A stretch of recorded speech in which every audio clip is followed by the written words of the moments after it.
Developing Velarde has Anderson got the pass through and he scores. Since 2021, Utah Jazz owner Ryan Smith has been hinting at bringing an NHL team to Utah. Wednesday morning, he laced up the skates, putting in an official bid to the league to expand. It is on the tape.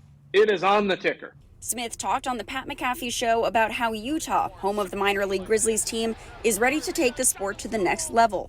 If you look at the momentum of Utah, we've got to put something in front of them that's pretty tough for them to turn down. And I think we've done that. We've got the youngest demographic in the country, the fastest growing state. We're in the process of the Olympics, which is massive for 34 in hockey. He said they'd be ready to host the team now, using the Delta Center before building a new arena designed for professional and Olympic hockey. I think if you take a step back and you look at that momentum with a chance to build an incredible new arena somewhere that's hockey specific, it's pretty compelling from our standpoint. And our group, our ownership group's completely lined up, ready to go. What would that mean when it comes to taxpayer dollars? We want to make sure it's done the Utah way, if it's done at all. President of the Utah Taxpayers Association, Rusty Cannon, says it would be hard to avoid the public's dollar in building a new arena. They are a massive tax generator oftentimes when they're done successfully. And so that's why there's a large conversation about what kind of involvement taxpayers would have in subsidizing it.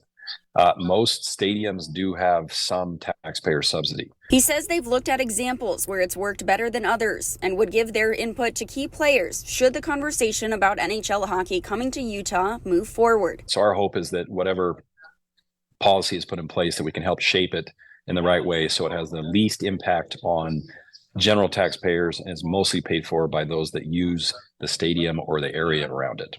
The decision on whether to expand the league is ultimately made by the 32 NHL owners. The NHL released a statement Wednesday saying, in part, that the organization appreciates the interest expressed by Smith Entertainment Group to bring NHL hockey to Utah. It also said Utah is a promising market, and we look forward to continuing our discussions. In West Valley City, Lucy Nelson, Fox 13 News, Utah.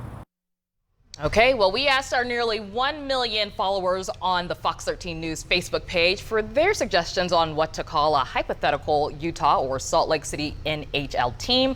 The responses range from sensible to silly, of course. The Salt Lake Storm or the Utah Handcarts. Handcarts? Yeah.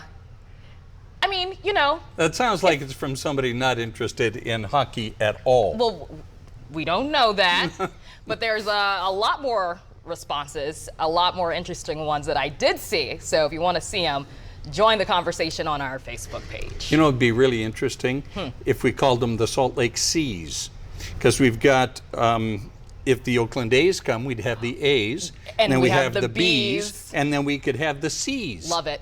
Let's make it happen. Alphabet soup right here in Utah.